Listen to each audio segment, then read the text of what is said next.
Certaines femmes n'arrivent pas à atteindre l'orgasme chaque fois qu'elles ont un rapport sexuel. De nombreux sondages le prouvent. Cela ne veut pas dire qu'une relation sexuelle n'a aucun intérêt. Loin de là. En fait, quand vous n'arrivez pas à atteindre le Saint Graal, il faut savoir apprécier le moment. Pourquoi les orgasmes sont au rendez-vous? Pour avoir un orgasme, je dois le sentir avant même le début des préliminaires, affirme Jamie, 27 ans, jeune mariée de Doylestown, en Pennsylvanie. Je dois faire beaucoup d'efforts, mais je suis satisfaite en sachant que mon mari est satisfait à chaque fois. C'est une situation à laquelle de nombreuses femmes peuvent s'identifier et qui est corroborée par les statistiques. Selon les études, 80% du temps, les femmes qui ont une relation stable ont des orgasmes aussi souvent que les hommes. Ce pourcentage tombe à 50% pour celles qui papillonnent. Des chercheurs ont déterminé des facteurs clés provoquant cet écart. Il est connu de tous que sans stimulation du clitoris, il est difficile d'atteindre l'orgasme.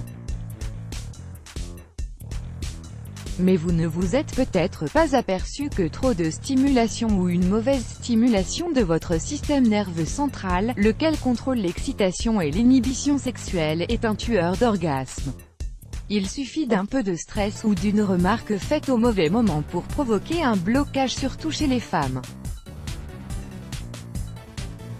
Selon le Dr Emily Nagoski, professeure d'éducation sexuelle dans le Massachusetts, s'inquiéter de savoir si on va avoir un orgasme ou pas peut provoquer une tension qui fera baisser votre niveau d'excitation. Contrairement aux femmes, des perturbateurs comme un téléphone qui sonne ou un bruit bizarre n'ont aucun impact sur les hommes. Les hommes doivent avoir des orgasmes pour le bien de l'espèce, explique Laura Berman, professeure d'éducation sexuelle à l'Université de New York. Ce qui signifie que leur cerveau est programmé pour ignorer toutes les distractions. Celui des femmes ne l'est pas. Comment profiter du moment? Ce que ne reflètent pas ces statistiques, c'est que le plaisir de certaines femmes découle du simple fait d'avoir un rapport sexuel. J'ai rarement un orgasme, donc ça m'est égal, déclare Jenna, 29 ans, célibataire à New York. Je prends des médicaments contre l'anxiété. S'ils ont affecté ma capacité à jouir, ils n'ont pas d'incidence sur le fait que j'aime avoir des relations sexuelles. Ceci ne veut pas dire que vous devriez vous empêcher d'avoir un orgasme, affirme le docteur Debbie Herbenick, professeur d'éducation sexuelle à l'Université de l'Indiana. Et si vous n'en avez jamais désiré que ça arrive, vous devriez en discuter avec votre partenaire. Mais vous mettre sous pression à chaque fois peut vous faire oublier de profiter du moment. Selon Laura Berman, des recherches montrent que les femmes passent par différents stades, allant de l'excitation jusqu'à l'orgasme, puis repassent à l'excitation.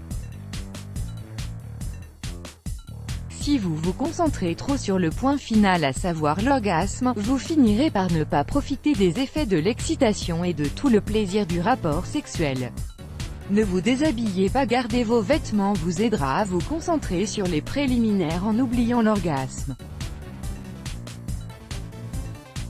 Faites monter l'excitation en vous mettant à cheval sur les jambes de votre partenaire, explique Emily Morse, professeure d'éducation sexuelle dans le Michigan et auteure de Hot Sex, plus de 200 idées à tester ce soir. La pression stimulera votre clitoris en vous donnant le contrôle total du rythme. Prenez une douche, la douche vous aidera à découvrir des zones érogènes que vous ignorez peut-être. Demandez à votre partenaire de vous frotter le dos et les épaules avec une éponge, puis de le faire avec ses mains, tout en passant à vos seins et en descendant. Les sensations de l'eau et du lavage de votre corps, en plus du contact de ses mains, ne fera qu'ajouter du plaisir, affirme Emily Morse.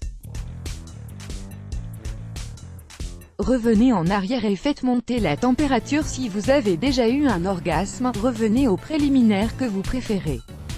Seulement, faites-les monter d'un cran en y ajoutant par exemple des sensations de chaud et froid, en lui faisant utiliser de la glace ou un lubrifiant quand il vous touche.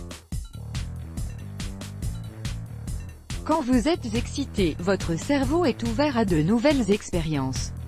Donc, des situations qui vous auraient embarrassé avant deviennent sexy, explique le docteur Emily Nagoski.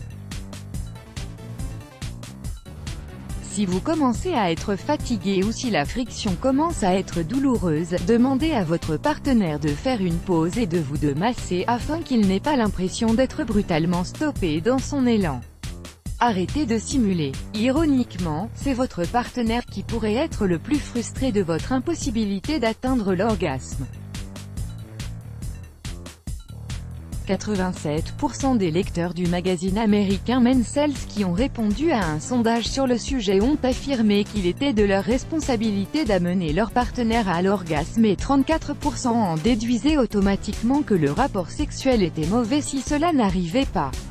Mais n'en déduisez pas que vous devez simuler un orgasme pour autant. Les sexologues sont formels, il y a déjà assez de confusion entre les deux sexes sur le fonctionnement sexuel pour ne pas y ajouter le mensonge, affirme le docteur Richard Wagner, sexologue basé à Seattle.